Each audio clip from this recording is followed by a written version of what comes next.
It was almost as if they had practiced this 500 times before. They had him surrounded. He's the protectee. That's how it ought to happen. They were moving him to a faster card. That was former President Trump's golf partner, Steve Witkoff, commending the Secret Service. This says more details are coming out about Sunday's apparent assassination attempt. Let's bring in CBS News national correspondent Manuel Bojorquez, who is following the latest developments from West Palm Beach. Manny, bring us up to speed on the investigation. What do we know? Well, we have some new information from our colleague who is on the island of Oahu in Hawaii. That is where the suspect, Ryan Routh, lived, and he reports to us that there are as many as 8 agents, including from the FBI, in his home and around the home in an apparent search for evidence, something that is being called court authorized. So just imagine the scope of this investigation. All the way in Hawaii. He also lived at one point in North Carolina, where we're told that they were speaking with relatives, and also right here in West Palm Beach, where this all played out. Also, a bit of new information from the suspect's family. For the first time, we're hearing from his son, 25-year-old son, who released a quote to CBS News saying that he's a good person and has been a hard worker his whole life. It's saying that definitely he was taken aback, was surprised by what has happened. But prosecutors will be painting a very different picture of Ryan Routh, given the fact that they say that cell phone records indicate that he was potentially lying in wait outside of the golf club in West Palm Beach almost 12 hours and was then discovered to be holding a rifle with a scope. This investigation is still ongoing right now, and potentially more charges could be coming, more than the 2 federal gun charges that he's currently facing.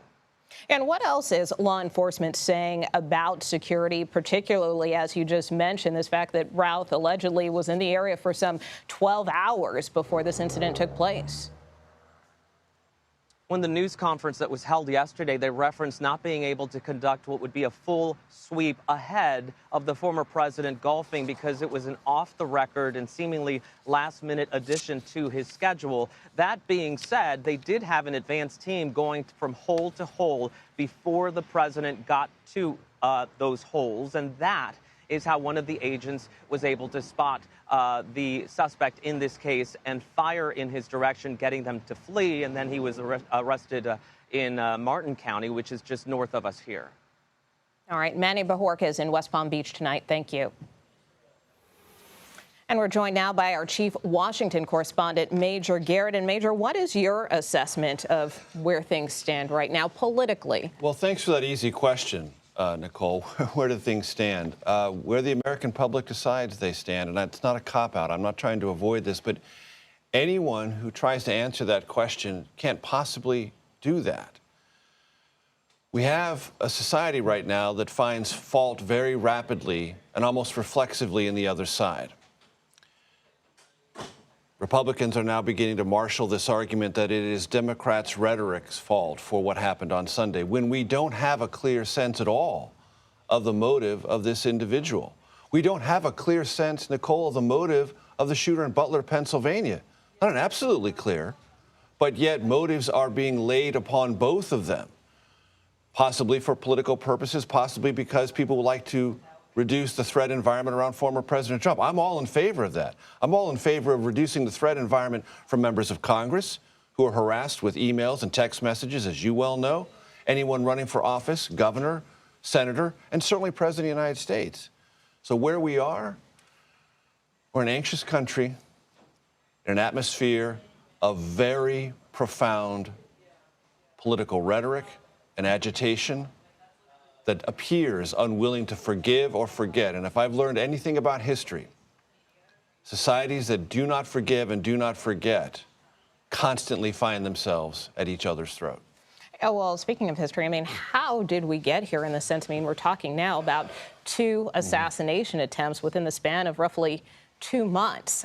Some people may not remember, but there were 2 attempts on former President Ford's life. You know, how would you say this period compares to that era? He was president, 1975, September of that month. 2 assassination attempts separated by 17 days in the same state, California.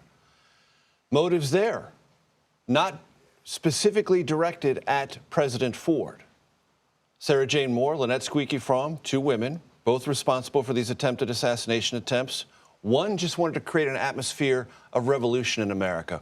One wanted to, and this is a quote, save the trees. Gerald Ford, as President of the United States, was a symbol of something they were trying to challenge, but it wasn't directed at the Republican Party, at Gerald Ford necessarily because of his politics or a speech or something he'd done.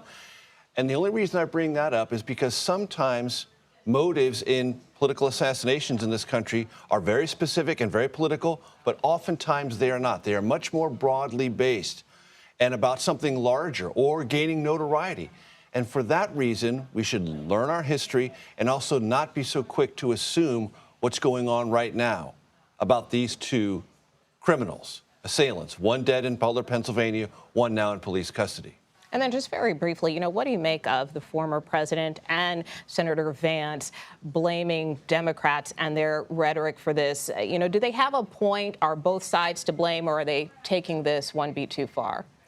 That's going to be for the American public to decide. I'm not going to arbitrate that. You can, to my point earlier, look at rhetoric from the Democrats about Trump being a threat to democracy, Trump being someone who can never return under any circumstances to the White House, maybe it's Trump who has to be sidelined or something, and imagine how someone could read into that rhetoric something that could possibly lead them in this direction.